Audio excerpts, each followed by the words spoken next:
Hi, I'm Carlin Borisenko. In early 2020, I was the knitting Democrat who accidentally went viral on the internet for going to a Trump rally and then left the party. I became the conservative darling, was on all the shows, traveled around the country, and then realized that conservatives were no better than Democrats. If there's one thing that I've learned, it's that both political tribes are two sides of the same coin. But it wasn't all bad. On my journey, I became obsessed with understanding the woke ideology and the culture war. I broke the story of the city of Seattle doing segregated training with its employees. How bad has this stuff become? The city of Seattle has now put out, I'm not kidding you, this is according to Dr. Carolyn Borisenko, who's an organizational psychologist. The city of Seattle asked its white employees to voluntarily spend a day off in a training about their internalized racial superiority.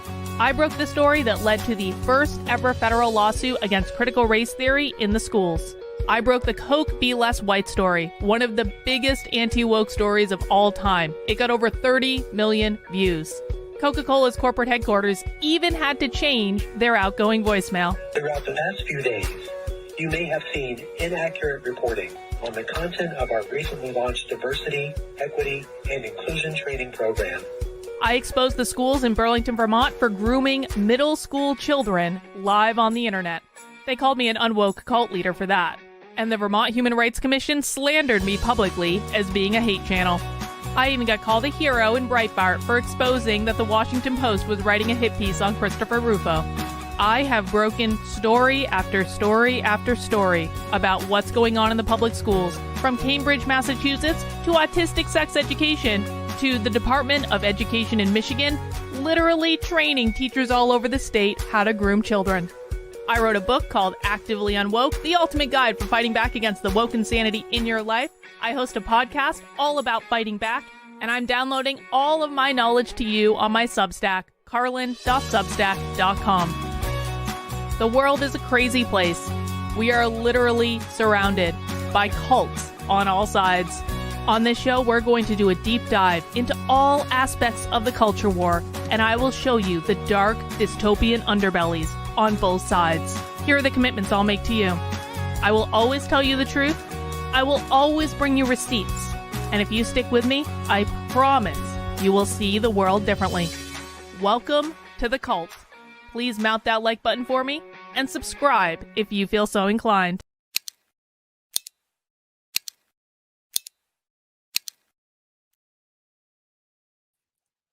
Well, hello, everyone. Welcome to The Cult. The Cult is a show that I stream Monday through Friday at 5 p.m. on this here YouTube channel, on Odyssey, on Rockfit, on Rumble, on Twitter, on Getter, on Facebook, on all the places where we dig deep into both sides of the very dystopian world in which we live in. And of course, you guys know this is Socialism Week, because I spent over the weekend 3 days going undercover at a conference with 400 far-left socialism activists, and I recorded a lot of what they said, and I'm slowly but surely releasing that information on my Substack, which you can find at Carlin, KARLYN.substack.com. Again, that is Carlin, KARLYN.substack.com, and I'm releasing recordings of the sessions that they didn't live stream, because I'm just helping them get more coverage of what happened at the event. And of course, the big news coming out of the conference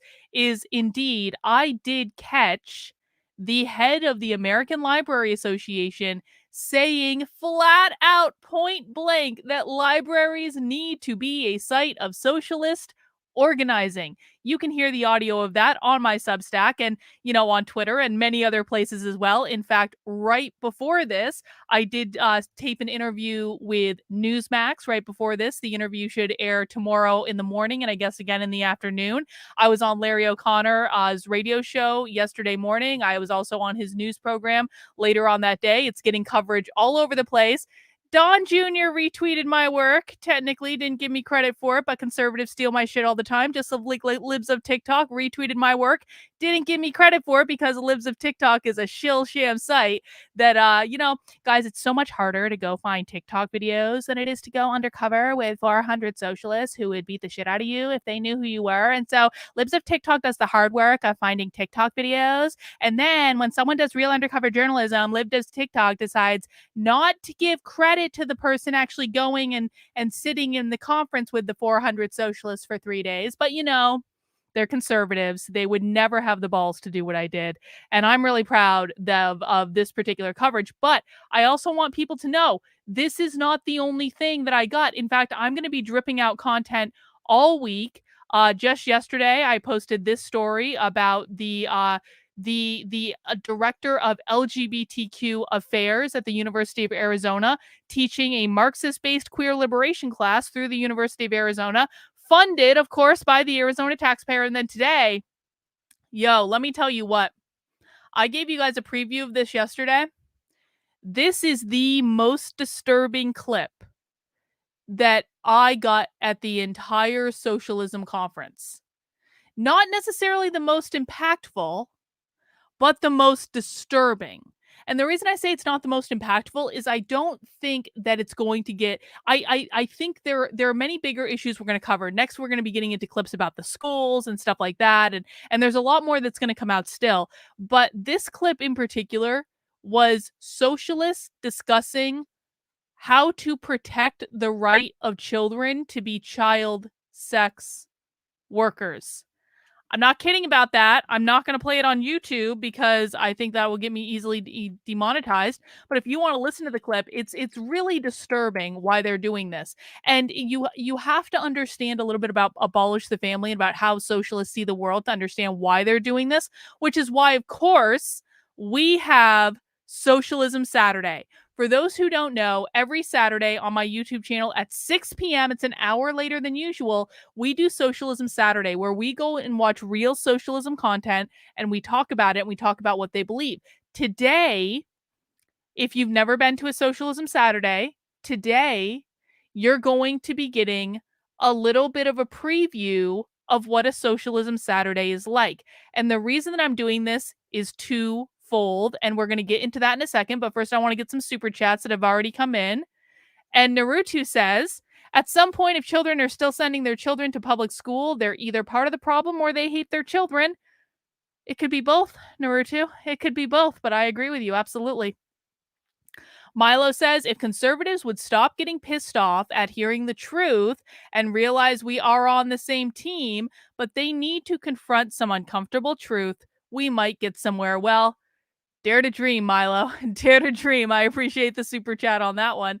And then Naruto says, over the past 24 hours, I've been feeling like this. Remember this moment. You're witnessing history in real time. I appreciate that. I've had a little bit of that feeling myself. And quite frankly, it is a little bit overwhelming to me, but I do appreciate that. There's also just a lot of other stuff going on in the news that's kind of crazy. Anyway. So what we're going to do here today, guys, is we are going to watch an actual presentation from the Socialism Conference that I just went to. Now, like I said, the Socialism Conference, they streamed a lot of their presentations. Look at this. They gave us a treasure. I didn't even need to go and record these presentations. They did the job for us. And so the thing is that there are some of these presentations that I want to watch that I didn't get the chance to watch while I was there because quite frankly, there was only so much socialism I could take in one day. And I tried to sit down and watch some of this stuff at the end of the day. And I was just like, no, I can't do anymore. But there's a couple reasons I want us to watch a presentation, and we might do this a couple times in this week because there are some things that I do want to watch to catch up on, and this is my best research time that I have. A lot of people have been telling me, Carlin, I want to go and infiltrate a socialism conference. I want to go next year. I want to go to an event near me. I want to find out and I want to go and I want to do what you did. Okay. I understand the inclination to want to do that. I really, really do. And I touched on this on the stream yesterday, but here is the thing. You cannot just walk in to a socialist event and do what I did if you have no experience with this. I really need people like and I welcome people's desire to do it because to be quite frank, I'm not going to be able to do something like this event again. This was my one shot and I knew it. I shot my shot. I got what I wanted out of it. I don't think it could have gone any better so far as I'm concerned. But insofar as like, especially this event specifically and some of these specific activists, I'm not going to be able to do this again because it's too dangerous for me. I would get the shit kicked out of me. And I know that. And so I want people to like, I can't do this again. Other people are gonna have to step up. It can't just be me and quite me and like Andy know getting our asses kicked and thankfully I haven't gotten my ass kicked yet, but you know if I kept it up I damn well would. And like it can't just be a couple of people. And so I respect and I appreciate the inclination of people to want to do this. However, you cannot just walk into a socialism event and do what I did. I trained literally for a year to do this. I watched multiple socialism presentations on Socialism Saturday and sometimes even midweek, and sometimes even in my free time just for fun to be able to learn to speak socialist because socialist is a completely different language than English. People who watch Socialism Saturday understand this. Like, you have to learn how to speak their language, you have to be able to identify what they're talking about, you have to be able to know what they mean by certain terms. You also have to understand what your culture is because it's very different. It is a little subculture, guys, and it would be so easy to stick out like a sore thumb and get yourself in trouble. You also have to be able to sit through their content without reacting. I'm going to say that again. Without reacting. You cannot have any sort of reaction.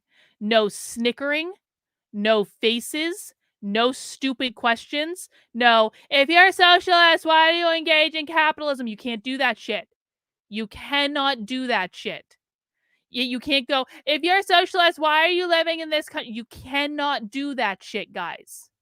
This is, listen, I might make light of things sometimes, and I understand that because I want to keep the content fun on this channel. I want to keep us engaged. I don't want to make it too heavy. We are dealing with heavy content, okay? And so I do try to make it fun, but I want you to know that this is not a joke. Probably about 30, I'm guessing a minimal of like 30% of the people at that conference were legitimate Antifa.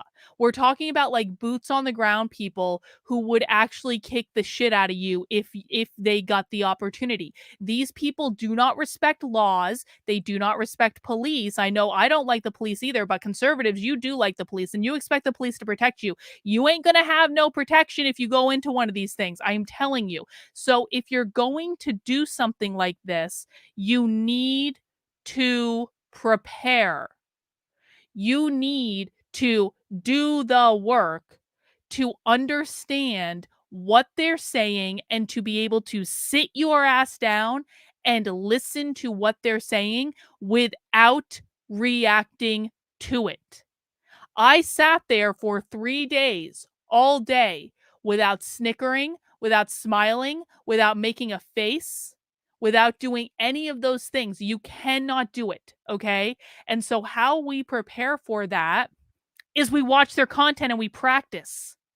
You got to come to Socialism Saturdays. And if you can't come live on Saturdays at 6 p.m., then watch it after the fact or come to, we're going to basically do a mini Socialism Saturday today, watching a real live session from the conference. And we're going to talk about it. And I'll break down the language and I'll tell you what you need to know. And so you can get some opportunity practicing.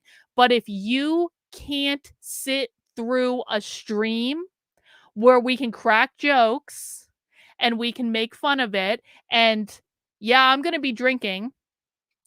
It was so hard for me to sit through those sessions and not be able to pull out my knitting and not be able to have a beer because I'm so used to knitting and having beer on Socialism Saturdays. Like, so I'm like, we can do these things when we're watching it here. When you're actually in the environment, you just have to sit there and listen and not react.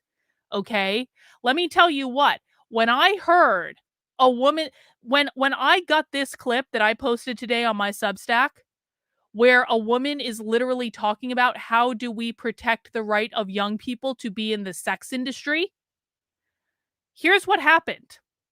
I was sitting right next to the woman who said this. Quite literally. She was on the microphone here. I was sitting here. And in my head, I was going, no, no, no, no, don't. Like, I was screaming in my head when this happened, but I could not react publicly to it because that would have outed me, and then they would have kicked me out, and I wouldn't have gotten anything at absolute best, right? So if you cannot sit through an online session like this, you cannot do this in person. And it's important to be honest about that, okay? Sometimes it's just enough to learn about what they're doing. If you don't want to go and do it in person, you don't have to. Sometimes it's just enough to be able to sit here and to listen to what they're doing and what they're saying and really understand it. But this is something you have to train for, and so I'll train you to do it. I'll teach you how to do it. But there is, like, I just really want people to understand, do not do this if you haven't prepared. And I'm especially talking to you conservatives because you guys don't like to fucking listen. If a conservative walks into a socialism event, you are going to stick out like a sore thumb. And the best case scenario is you are going to be asked to leave very nicely. The worst case scenario is that when you leave, they're going to follow you outside and kick your ass for attending their event. Okay? Or they might even do it inside. Who the hell knows? But that's the real deal, guys. So that's what we're going to do here today. We're going to watch this session. Let me just get this other super chat that came in from Vaughn. Thank you, Vaughn. Would you consider providing training for any of us to be able to infiltrate one of these events? Yes, that's what we're doing right now. Dead serious on this question. I would attend for a fee. You don't have to attend for a fee. We can talk about this in public, okay? And then if you want to pay money into my supporter community and come to my private Zoom calls, you can do that. But listen, guys, when I'm sitting here and watching socialism on a live stream, this is the training. This is it right here. The most important part of doing what's required to be able to go to one of these events is to understand who these people are, understand what they believe, and to train yourself to be able to sit for hours at a time, hours without reacting, knowing what they're going to say, being prepared for it, being able to pick out the pieces that are important, because you can't do that if you don't know how to speak their language. So this is the training, guys. You're in it right now. Congratulations. Who's ready to go? Mount that like button if you are ready to be trained on how to infiltrate a socialism conference, because we are going to be watching an actual presentation from the actual socialism conference today, and it is called Fighting for Our Lives, Abortion and Trans Rights Are Under Attack. The attacks on abortion access and trans existence are coming from the same Christian nationalist far-right playbook.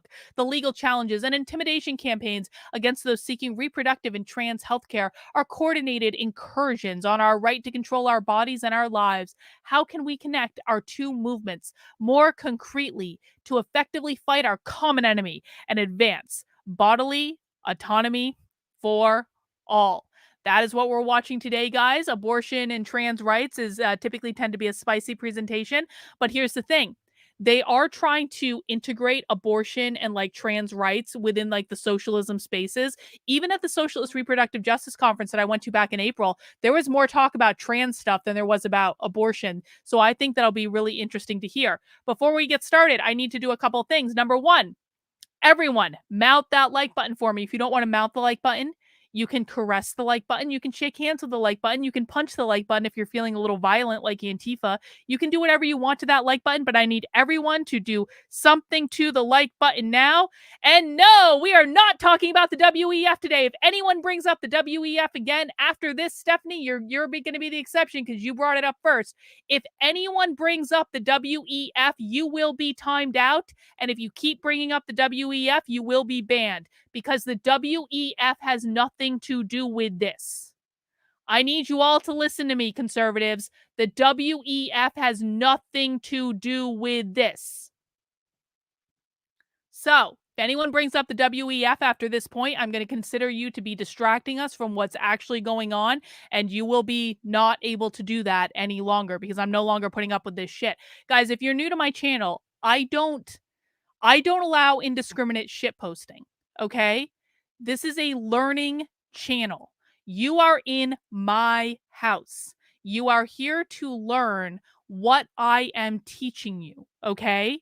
So if I'm telling you not to talk about something, there's a reason for it. In this case, conservatives like to conflate two completely different groups that have nothing to do with each other at all. And that means every single time you bring up the WEF, you are obfuscating what the actual problem is. You are proving you don't understand your enemy, and you are, quite frankly, causing problems for people who are actually here to learn. So if I tell you not to do something, don't do it. Don't be a dick. No insulting people. I can do whatever I want because this is my house. But you're in my house. You have to follow my rules in order to participate in the chat. Just the way it goes, guys. Let's see. There's still a shocking disparity between the number of people watching right now and the number of people who have mounted that like button. So I'll just give you guys a couple more minutes to mount that like button for me. I also do want to remind everyone, if you do want to support the work I'm doing, you can head over to my Substack. Again, carlin.substack.com. Sign up for a monthly or annual membership. It's $8 a month, $80 a year. If you want private advice or semi-private advice, I guess, on how to do this, come to one of our community Zooms. We do 2 community Zoom calls every single week. We do them on Mondays at 7 p.m. Eastern Time. We do them on Wednesdays at noon. If you want to get access to the community Zooms, pay attention for the Unwoke Roundup newsletter that comes out every single Sunday on my Substack. And when you scroll all the way down to the bottom, you're going to come across a section of supporter perks. If you were a supporter on my Substack, this red box wouldn't be here, and you would see the Zoom links for the week, and you can come and join us for that. Another way you can support my work is by heading over to the Unwoke Art store. This is unwokeart.com. A link is in the description below. And you can pick up cool stuff like the Join the Cult t-shirt. This is my Socialism Saturday icon where it just so happened I was wearing a hat at the Socialism conference that looked a little bit like my Socialism Saturday icon. I'm just saying, maybe that was planned, maybe it wasn't. You can also get the Be Bourgeois shirt, which I am wearing right now because socialists hate nothing more than the bourgeois. So in order to best fight the socialists, we are going to embrace being bourgeois, which means we are going to embrace private property ownership because that is what they're really trying to eliminate. And yes, you can have a Dos Equis. I'm going to be having a Sam Adams Oktoberfest. And I'm going to be knitting, and there ain't nothing the socialists can do about it. And Naruto whispered sweet nothings to the like button. I appreciate that, Naruto. All right, guys, let's get this party started. I just got to set up the sound. This is your training to be able to attend the Socialism conference in the future. And let's get this party started, guys. I think I got to go a little bit because they didn't get started right away. This is actually what this looked like, by the way. Hang on, sound's not on. Dr. Mary Bowman. It is. Okay. All right. My name is Mandy Medley. I use she, her pronouns, and I'll be chairing this session. Welcome to Fighting for Our Lives, Abortion and Trans Rights Under Attack with Dr. Mary Bowman and Ann Rumberger. So where I sat, so just so you guys have some context, at every single session that I was in, so how you guys are going to, socialism conferences work a little bit differently. You have the panel of people, the panel of experts, and each one of them is going to get up and they're going to say something and they might have a conversation. That's going to be about half of the session, okay? The second half of the session is you see this microphone in the middle of the room. Socialists do a thing where they just allow anyone to come up to the microphone and have 2 to 3 minutes to say whatever it is they want to say. And they could ask a question, they can make a statement, they could offer something for discussion. It could be anything. And they're trying to do it to like integrate more people into the presentation. This is how I got the ALA president. She wasn't doing a panel. She came up to the microphone in the middle of the room and asked a question and made her statement during the panel. And so where I was sitting when I was at the Socialism conference was I would park myself like basically where this guy in the white hat is. I would park myself in the middle of the room on the aisle right next to the microphone where people would be engaging in the discussion and the Q&A, because the Q&A is always the best part. Always the best part.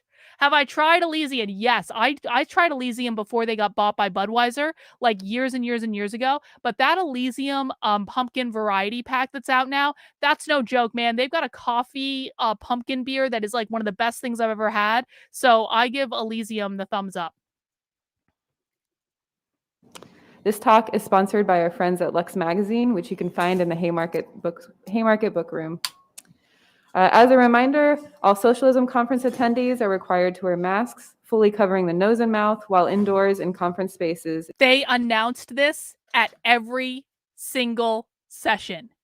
Every single session, they told everyone that we had to wear our mask. Including hallways and meeting rooms. Speakers from the front of sessions may remove their masks in order to deliver their presentations, but only while actively speaking, and audience members are still required to wear masks even while asking questions or making comments. The mask policy is in place to protect all of us, especially the immunocompromised, from the risk of contracting COVID-19. The conference community safety plan, relies in part on badge checkers at the door, and all attendees are expected to wear their badges at all times to enter the conference meeting rooms. Please respect our hardworking badge checkers and know that they're here to keep a safe conference. And you can see registration if you have any questions. And finally, we do have some attendees who require translation services. I also want to point out, you're going to see on her arm, she's got like these black and white line tattoos. This is a socialist cultural thing. There were so many bad tattoos at this conference, and we're like they're black and white ones, like just they're like line tattoos. I don't know what it is about socialists. Autumn is in the chat. Maybe Autumn can tell us about this. Like, I don't know why socialists like these black and white line tattoo things, but they have a lot of them, and they're like usually really bad. They're kind of like prison tattoos. I don't understand it, but it's a thing. I appreciate your understanding if you people are talking quietly to each other during the session. And I know we have some great talks coming up, so I'm just going to get right into introducing our speakers.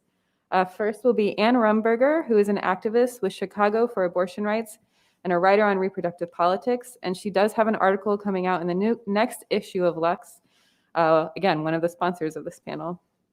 And then we'll hear from Dr. Mary Bowman, who is a nurse practitioner specialized in sexual and reproductive health, including gender-affirming care and abortion provision. They are an assistant professor of nursing at DePaul University, and they have been a reproductive justice activist for over a decade. Thanks, Anne. Okay. All right, so I'm going to talk about the long history of the Christian rights attack on abortion access and trans and LGBTQ rights. Okay. This is really important when you're infiltrating the conference, because you have to expect up front they are going to lie to people. So what I want is for people who, like, every time this person says something crazy, I want people to point things out. I want people to type into the chat, what is she getting wrong? Because those are the things that you have to make note of so you can debunk them later. And we want to make sure we are listening actively. Well, she has no mask because she's allowed to not have a mask, okay? Because she's one of the speakers, so she's allowed to not wear a mask. And why it's so important for us to recognize the agenda behind these attacks so that our movement for bodily autonomy can more effectively work together against this common enemy.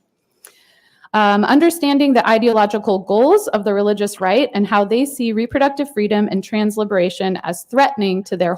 These people think that the only people who are on the right are conservative Christians. Now, where they are correct is that conservative Christians do have a disproportional amount of influence on the right, and they are the ones leading the pro-life movement. But these people truly have no sense of the fact that there are a lot of people who are on the right who are not conservative Christian nationalists. Hold on power will help us shape our own messaging and strategy. That's The right, attacks against Yashiro. abortion access Exactly. and trans existence are part of the same playbook, undermining our right to self-determination while propping up a patriarchal system of white supremacy and Christian nationalism. 22 states now ban abortion or restrict the procedure earlier in pregnancy than the standard set by Roe v. Wade. And nearly 20 states have now restricted gender-affirming care, and they both often take the route of criminalizing doctors and professionals who provide that care, just as those who aid and abet abortion care are also being criminalized and targeted. So one question that can help us guide our strategy is, how will conservatives maintain their anti-abortion extremism when legal abortion is actually very popular? In state after state, when voters have had a say, abortion rights have trounced conservative proposals for abortion bans. Republicans are going to keep insisting that their 15-week nationwide abortion ban proposals are moderate, knowing that the majority of people support legal access to abortion, especially early in pregnancy. Anti-abortion advocates have so effectively advanced their agenda and moved the conversation to the right that they may be hoping. Okay, we have a question from your best friend. Why do socialists care so much about abortion? What do you guys think? Does anyone have any ideas? Why do socialists care so much about abortion? By the way, I could turn this around and say, why does the conservative right care so much about abortion? There's a couple different ways you can answer this question. The first, and quite frankly, most obvious way is that abortion leads to them winning. Every single time the argument is about pro-life versus pro-choice, these people will win. They used it to win the 2022 midterms. They raised a metric ton of money on it. It is their golden issue. Nope. I knew someone was going to say this. Wrong. This is not correct. These people, although every once in a while one of them will touch on it slightly, population control is not something these people care about. That is your WEF conspiracy theory. That is a completely different thing, okay? They do not care about abortion for population control. The real, and other people are saying that too, this is not correct. You guys have really got to get this out of your head. These people, and we know this based on what they talk about, they don't care about this. Conservatives care way more about population control than the socialists do, okay? But what they are caring about, and what one of their primary goals is, I know I saw it, hang on, I'm going to get the first person who said it. It is anti-family. Abolish the family. Abolishing the nuclear biological family is one of the key things that socialists want to do. To break the biological family, work towards abolishing the family, not population control, wrong. Abolish the family. That's what that's about.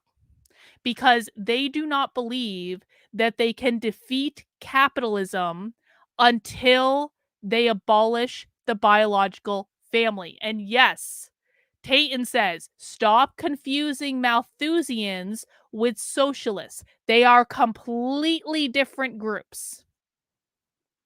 Autumn, why do socialists have so many bad line tattoos? Can you please enlighten us on that?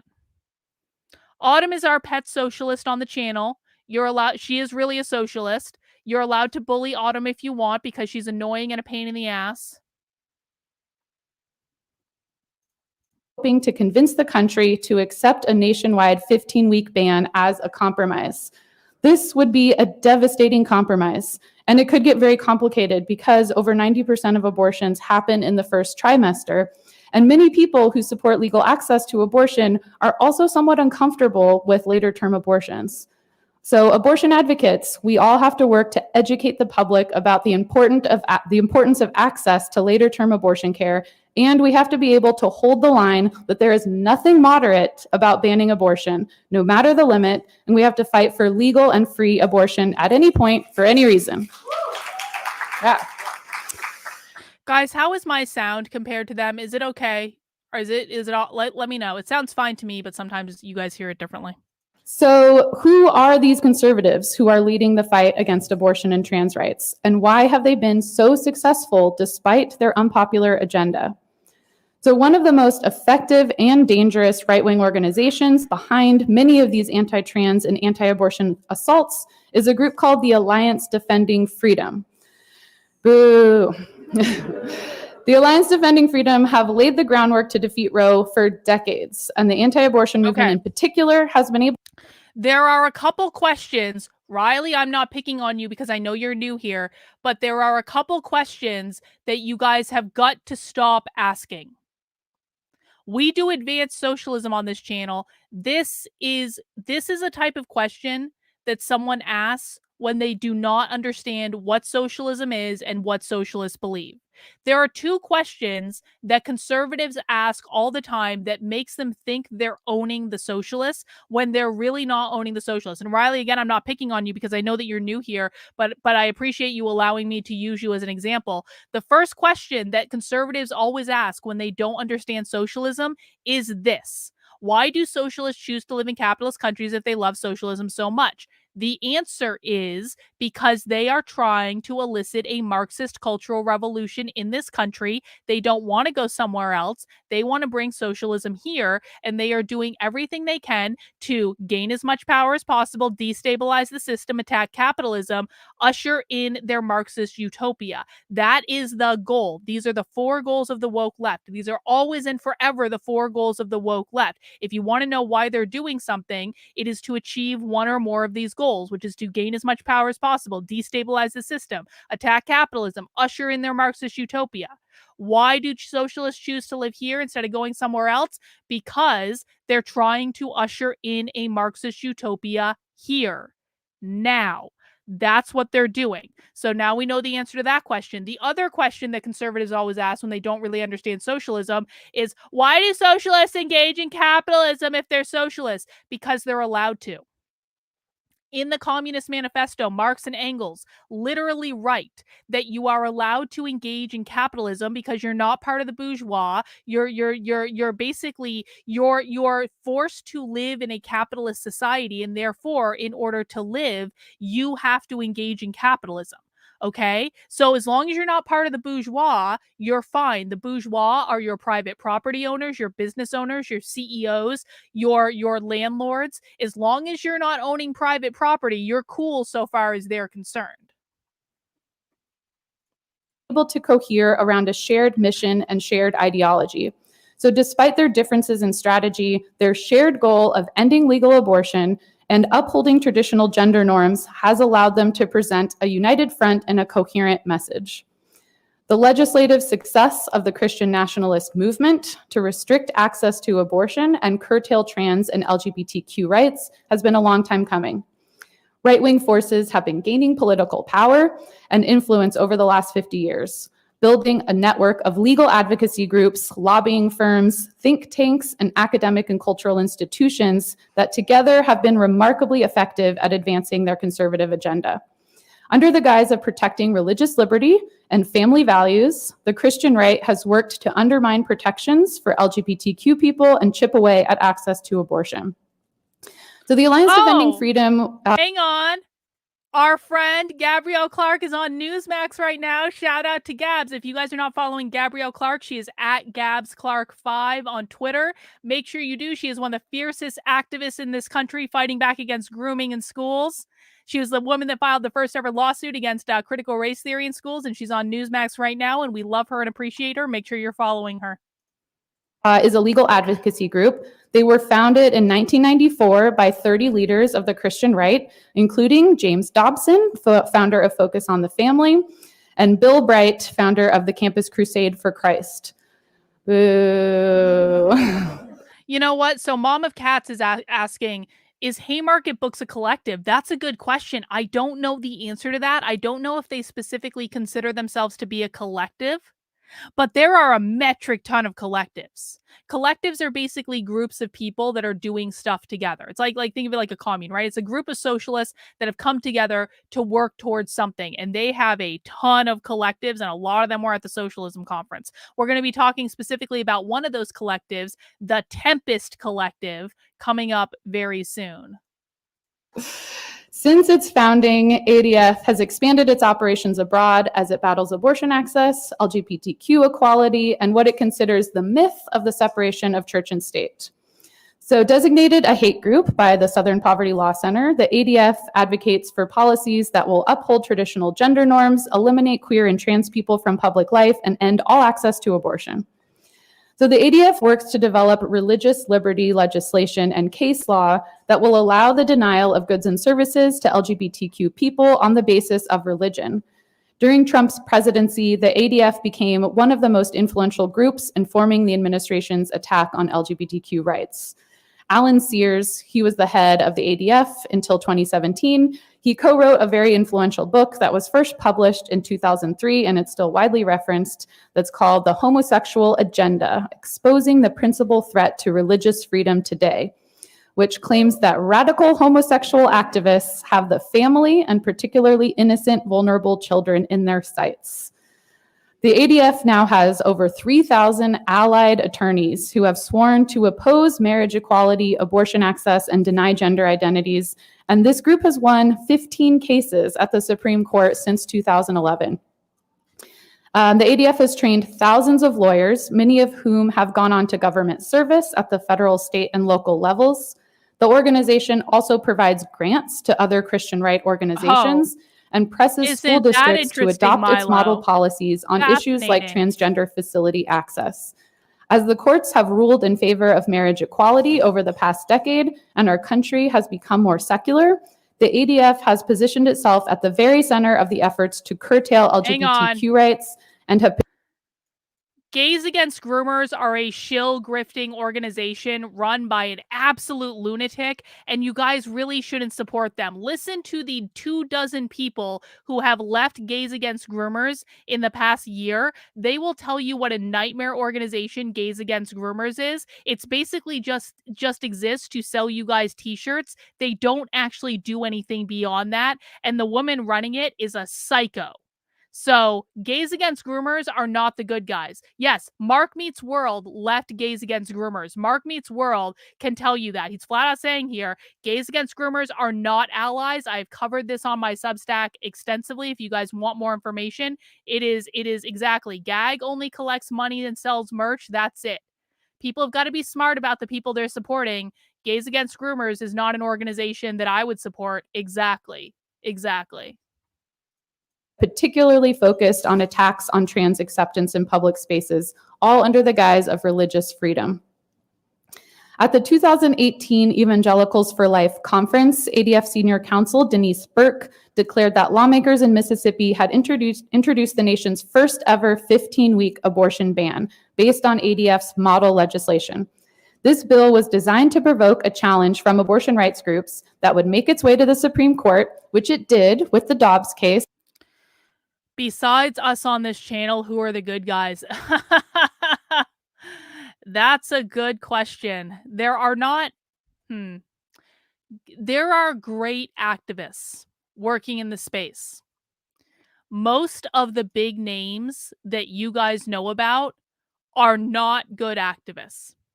So I guess if you have specific questions about specific people, I can give you a thumbs up or a thumbs down, or I can say, I don't know. But like the vast majority of like conservative influencers are not actually doing anything of substance. Yeah, I think that James Lindsay's a good one. I think the guys at Trigonometry are good. I think that they do actually genuinely care about it. Chris Rufo is the real deal. Scott Pressler is the real deal. Corey DeAngelis, I think, is the real deal. Gabrielle Clark is the real deal. I think there are definitely organizations and individuals that are doing really good work, but there are also just an awful lot of people who just want to take your money, guys. That's just reality. And so it can be very hard to tell who's on your side. But do you know how you can tell? Really, is look at what they're producing. Look at what they're actually doing. Are they doing things for Twitter clout? Are they Twitter activists, or are they going into the real world? Are they teaching people? Are they getting laws passed? Are they doing things that really matter? Jeff Charles is great. Jeff Charles is the real deal. I really do appreciate him a lot.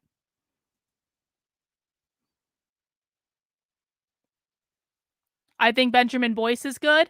I'm going to be honest. I underestimated Liz Wheeler. I did. I thought Liz Wheeler was a blonde bimbo, and I'm finding out that I was really wrong, and I apologize. No, I actually do think that Liz Wheeler does care, though. I really do. I think that she's actually one of the good ones. I do not like Billboard Chris. I think Billboard Chris is a grifter. That's my opinion. I do not like him at all. Anyway, let's keep going. That overturned Roe in June of last year. We're basically kind of baiting them, saying, come on, fight us on turf that we've already set up and established, said Denise Burke at this conference. Yo, no. What Ben Shapiro cares about is making money and maintaining his status, and that's it. I'm not going to say he's not smart. He's very, very, very smart. But he cares about making money and maintaining status. Yes, Rufo is good. Absolutely. I don't know Greg Foreman, so I can't speak to him. I have no idea who he is. Conference.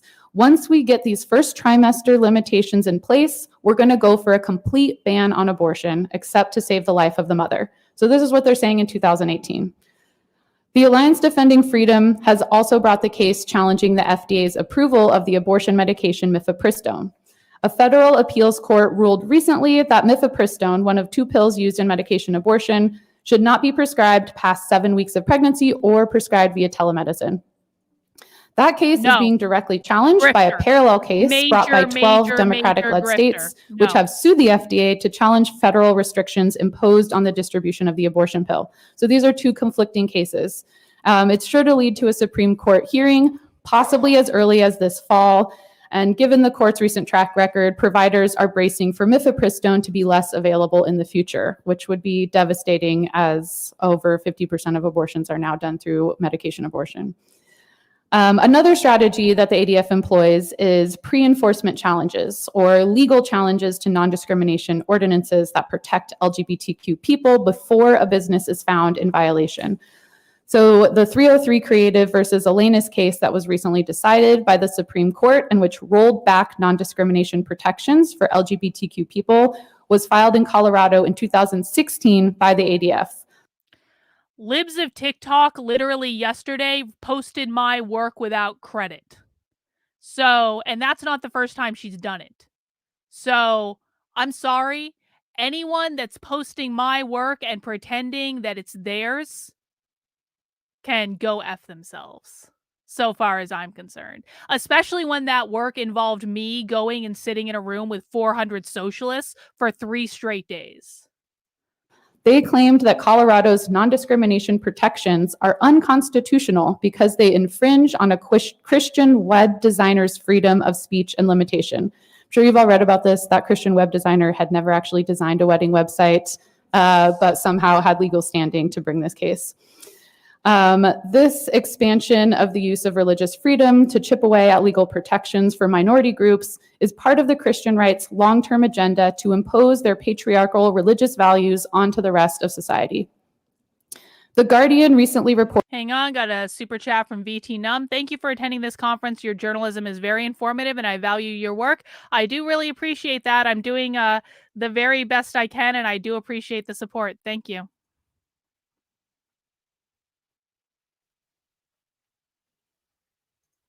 That the ADF has seen a huge increase in its funding and has funneled some of that money to a slew of smaller anti-LGBTQ and anti-abortion groups.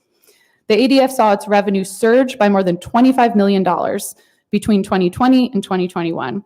a period in which a right-wing obsession with transgender rights and sexual orientation saw almost 200 anti-LGBTQ bills introduced in states around the country. It has donated hundreds of thousands of dollars to fringe organizations which have sought to diminish the rights of trans students in schools and the right for trans people to participate in sports. It has also donated money to groups involved in efforts to ban books which address LGBTQ topics and to organizations which seek to ban abortion. So that's the Alliance Defending Freedom. There's so much more we can say about them. I'd love to hear questions and people's responses in the talk back about the ADF and what we can do to oppose them. Now I'm going to talk a little bit about some of the less covered strategies that the secular wing of the anti-trans and anti-abortion movements have been using to advance their agenda. Oh, that's interesting. I've listened to a lot of abortion presentations from socialists. I have never heard them specifically focus on the secular arguments because they always focus on the religious arguments. And so this is new. I wouldn't have expected this at all. So faux leftists provide cover for a largely religious and deeply conservative agenda to impose strict gender hierarchies on an ever secularizing society and to control the bodies and the lives of those of us they deem incapable of making our own decisions. A very small minority of anti-abortion and anti-trans groups claim to be motivated by left politics, and these groups need to have their harmful and regressive ideas. Never mind. I do know what she's talking about now. This wasn't the only session they talked about this in. Apparently, there are actually like progressive groups now that are pro-life, which is weird, but these people really effing hate them. They possibly hate the leftist groups that are pro-life more than they hate the conservative groups that are pro-life. Exposed. The TERF movement, which has been present in the UK for many years, is growing in the US. These are so-called radical feminists who purport to be motivated by feminism and fighting women's oppression when they advocate against gender-affirming care for minors, for bathroom bills that surveil and punish people, and pretend to be protecting women's sports by banning trans athletes from competing. What do I think of wocal distance? I think that wocal distance is very smart. I also think that wocal distance will never actually accomplish anything of value because he sucks the dick of the far right Christian nationalists way, way, way, way, way too much. And I actually don't think he's an activist either. I think he's an academic.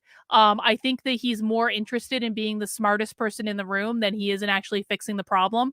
And I think it's a shame because I think that he could be accomplishing so much more than he actually is.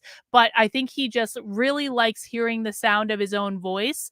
And I've been really kind of aggravated with his inclination to defend far-right Christian bullshit over actually accomplishing anything of value.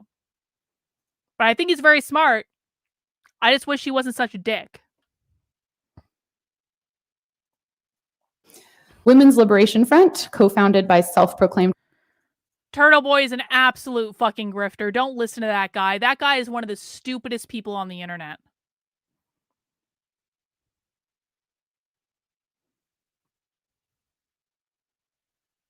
Radical feminist and environmentalist Leah Keith is one very prominent example. They claim to be an organization for women resisting patriarchy in all its insidious forms.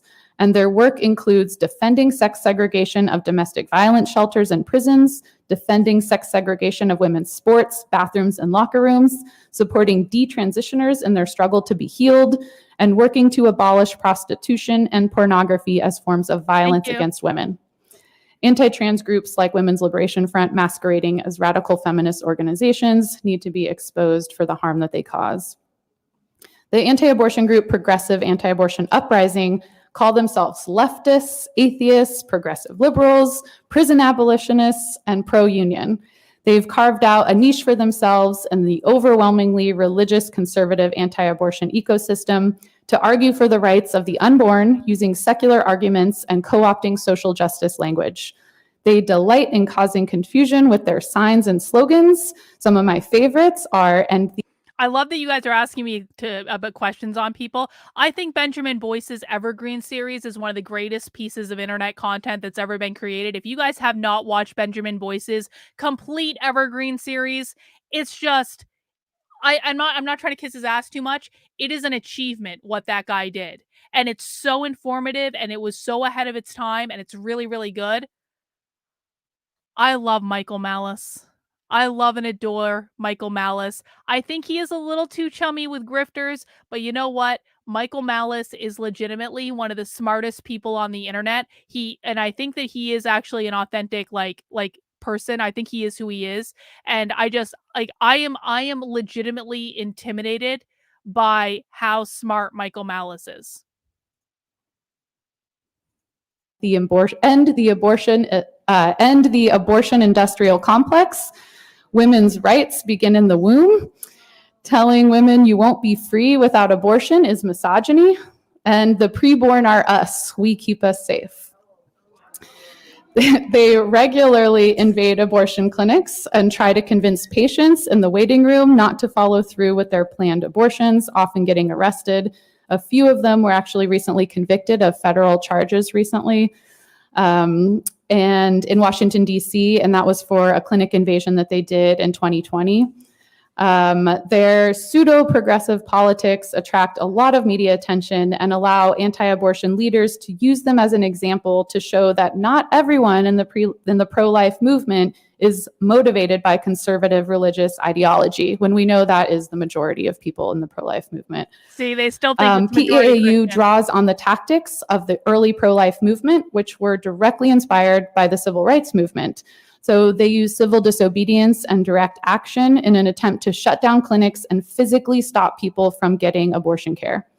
And I wrote a little bit about the PAU their co-optation of civil disobedience tactics and social justice rhetoric in the next issue of Lux magazine. I think Peter Boghossian means well. I think he is woefully out of touch with what is actually going on, which is a shame because he'd be much more effective if he was in touch with what was actually going on. But I think he means well. I really do. I think his heart is in the right place. I think he's trying to do the right thing. I think he's very smart. I think he's created some impactful materials. I just wish he was more like hinged into like what's going on in the real world. But to be quite fair, like for people who are new, my community, because we watch so much of this socialism stuff, we're way far ahead. So if you're watching this stuff with us, like get ready to have a sneak preview of what's coming, because the thought process that exists in my community, I'm not trying to brag, this is just reality, is about 2 years ahead of where most conservative influencers are, and that includes Peter Boghossian. I'm way out ahead of Peter Boghossian on a lot of this stuff because he's not hinged into what's actually going on like we are. So that's coming out in the fall. So our own movements for abortion access and trans liberation, while often very creative and confrontational, have been largely reactive and defensive. Can we go on the offensive and have a longer-term, more comprehensive strategy incorporating direct action tactics in a more meaningful way and use sharper messaging for our demands that more clearly link abortion access and trans liberation? That's a big question. Another argument that I see utilized by religious right opponents is the framework of human rights discourse and moral outrage. Both the left and the right use language of human rights, possibly muddying its effectiveness as a helpful framework in our fight for self-determination. The anti-abortion right often cites the human rights of the unborn and arguments for fetal personhood to claim that fetuses and embryos deserve to have the same legal protections as any other citizen. Anti-trans advocates also argue for the human rights and protection of children against what they cast as predatory woke parents, teachers, and doctors who are forcing harmful gender transition procedures on innocent children. So we need to...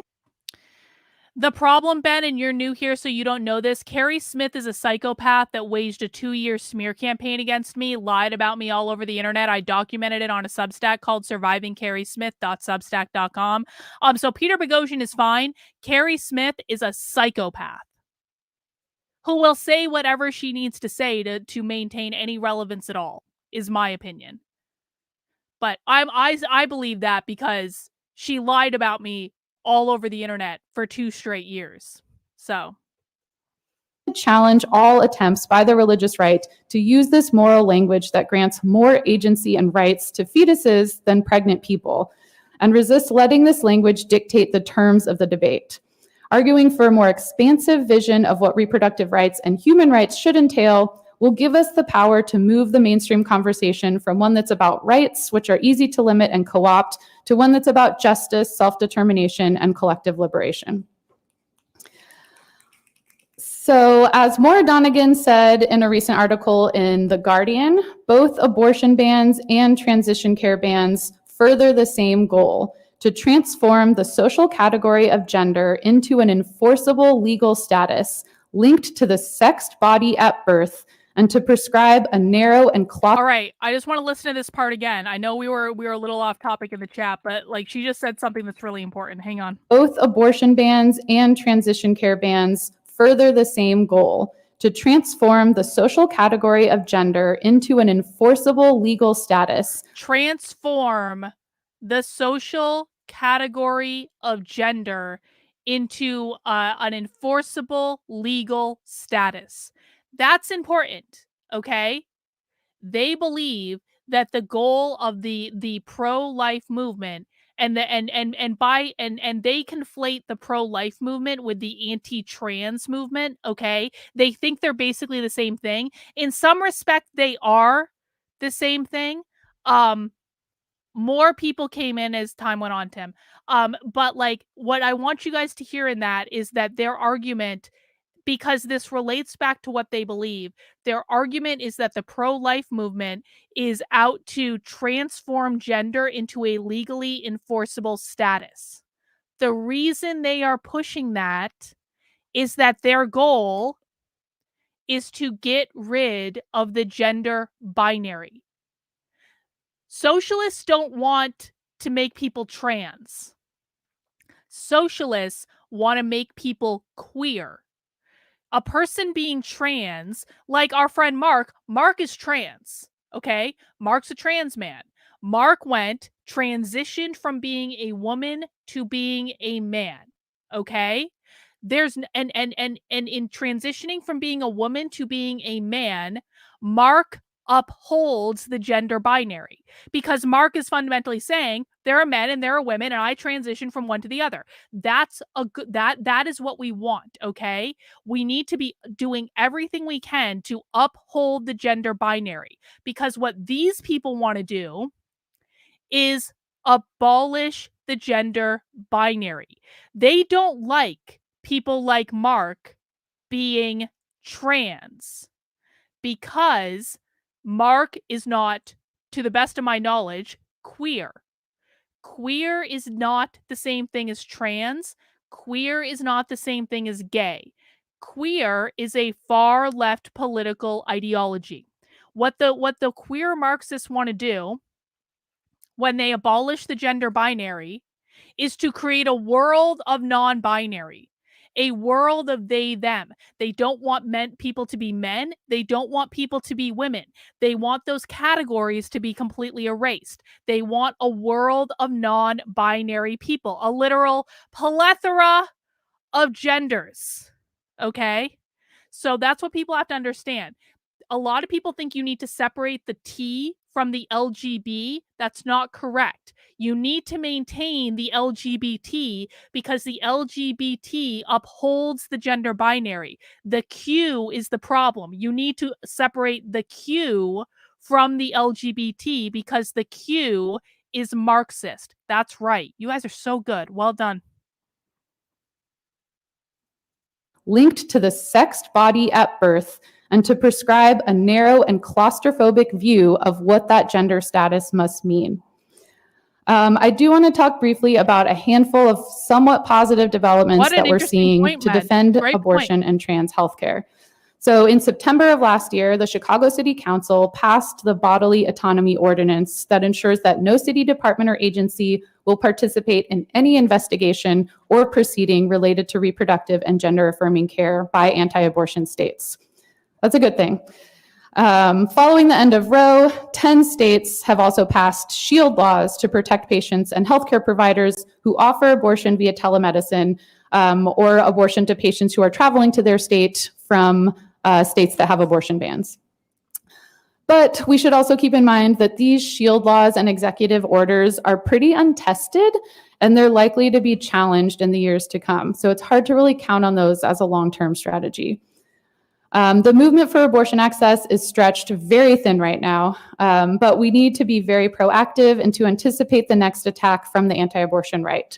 They have made it very clear that they're working towards a nationwide abortion ban, towards increased surveillance and criminalization of patients and providers, and some are moving to restrict access to contraception. They're doing everything possible to get the abortion pill taken off the market, or at least to heavily restrict its use.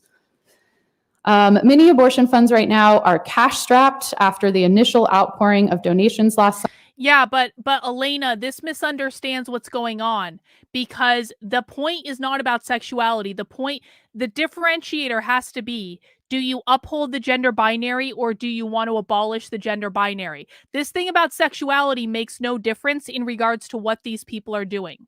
People have got to be rethinking this. It is about either you uphold the gender binary, that there are men and there are women and there are two, and that's just the way it goes, or you are or what you're doing is seeking to abolish the gender binary, and abolishing the gender binary is one of the key things these people are after. There are two things that the socialists are really hammering hard more than any other things: abolishing the gender binary and attacking capitalism. Those two things. As long as the gender binary is upheld and as long as capitalism is upheld, they lose. That's why they are going so hard at the gender binary and capitalism. And Elena was apparently going to get to that, and I jumped the gun. Sorry, Elena. Okay. Micah, thank you. I appreciate it. Cheers, my friend. Summer, and the need has only increased. As important as abortion funds are, we all should be donating to abortion funds if we have the ability to. We cannot rely on crowdfunding our abortion. Hang on. And I know I've got a lot of new people here, guys, so I'm answering more questions than usual. And I really appreciate anyone who's here for the first time. Maybe this is your first time watching Socialism with us. And I hope you come back. And so I want to answer as many questions as I can. What is their objective? Is it to gain power? Yes. But the four goals of the woke left are always the same: gain as much power as possible, destabilize the system, attack capitalism, usher in their Marxist utopia. They want to gain power by getting themselves installed into the institutions and also political power, but really they focus much more on institutional power than they focus on political power. What that means is they get themselves as jobs as administrators in libraries, ahead of the library association, as principals in schools, superintendents in schools, like stuff like that. They gain institutional power. They use that institutional power to destabilize the system. What destabilizing the system means: cause problems. They cause problems that cause people pain. When people are in pain, they look for a reason that they're in pain. And then they come in and they attack capitalism. They say, you know, all this pain you're experiencing right now, it's the fault of capitalism. Capitalism is the real problem. Capitalism is why the system is destabilized. Overlook the fact that they were the ones that caused the problems in the first place. They want you to blame capitalism for what's going on so that then they can say, how about we try Marxism? How about we try that? That's a nice solution to the problem. So those are always the four goals of the woke left. Everything that they're doing are a part of those four goals. And Riley says, first time here, I may be out of my depth. Riley, just sit back, buddy. Hang in there. Because the thing of it is you learn this by osmosis. If you feel out of your depth, listen, Riley, if you didn't feel out of depth your first time watching Socialism, that would be the problem, buddy. You're exactly where you should be right now. Don't worry about it. The more you, like, you're going to learn this through osmosis. And I promise you, after a couple times, it's going to get easier. People in the chat will tell you, like, you have to learn how to speak their language. And this is why we're going slow. And I'm breaking this down for you, and why I really want people to understand that it is much more complicated than just walking into a room. You have to understand what they're talking about, okay? So you're doing just fine. Just hang in there. And if you have questions, ask, and we'll teach as best we can. Let's see. Got a couple. No, queer is not gay. Queer is a far left political ideology. You do not have to be gay to be queer. You do not have to be trans to be queer. It has nothing to do with your sexuality. It has nothing to do with your gender identity. Queer is a far left political ideology. That's it. Elena, thank you for the super chat. Buy yourself some beer. You need it after the socialism conference. Do I ever, Elena? Do I ever? I do appreciate it. And then Naruto says, YouTube has announced they're removing the creator's ability to control ads. You won't be able to choose if ads are I don't really care. I didn't even do that stuff anyway, so I do appreciate that. Let's see. Any other questions before I start again? Okay. Well, the reason the general population thinks queer means gay is that they've been lied to by conservative influencers. But we're smarter than that. We're better than that. We know the definitions because we listen to what these people say.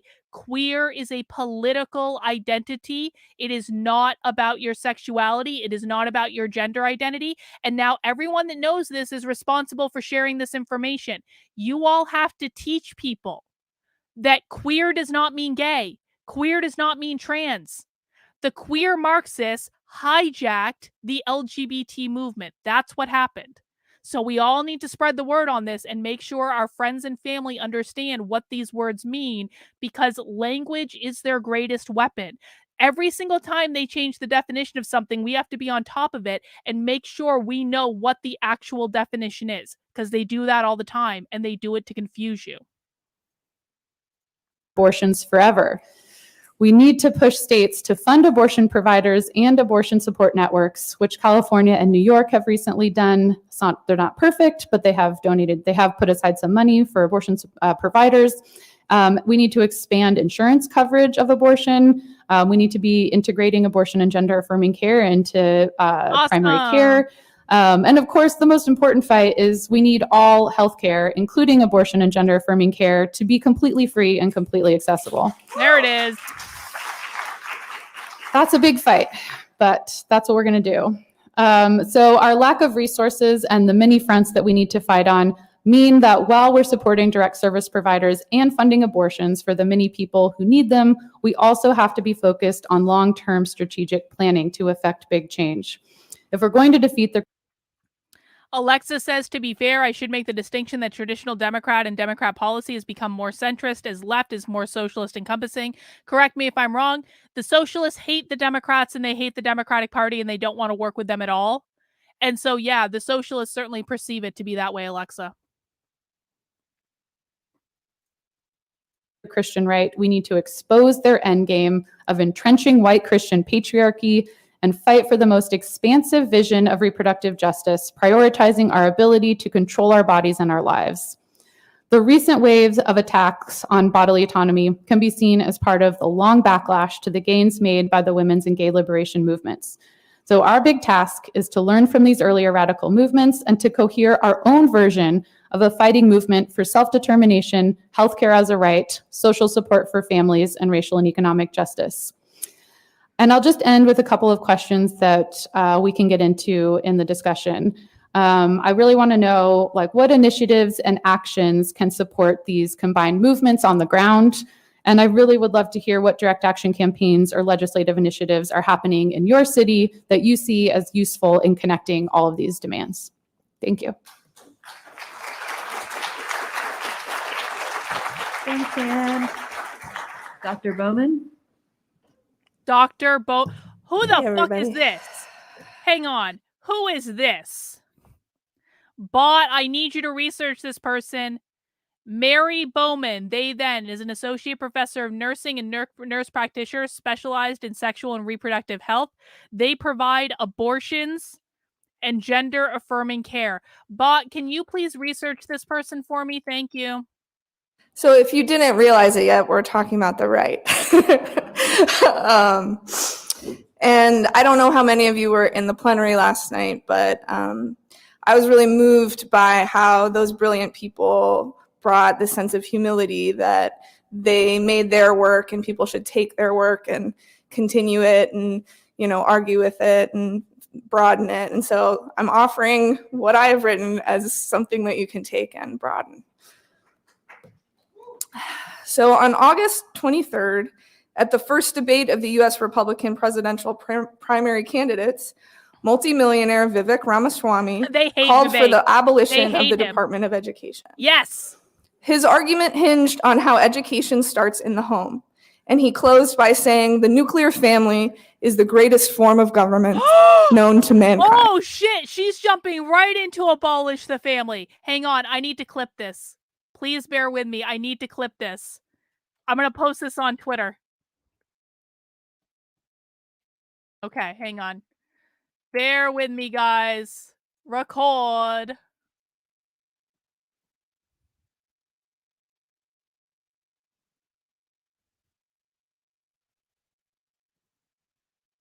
First debate of the US Republican president that argue with it and broaden it. And so I'm offering what I have written as something that you can take and broaden.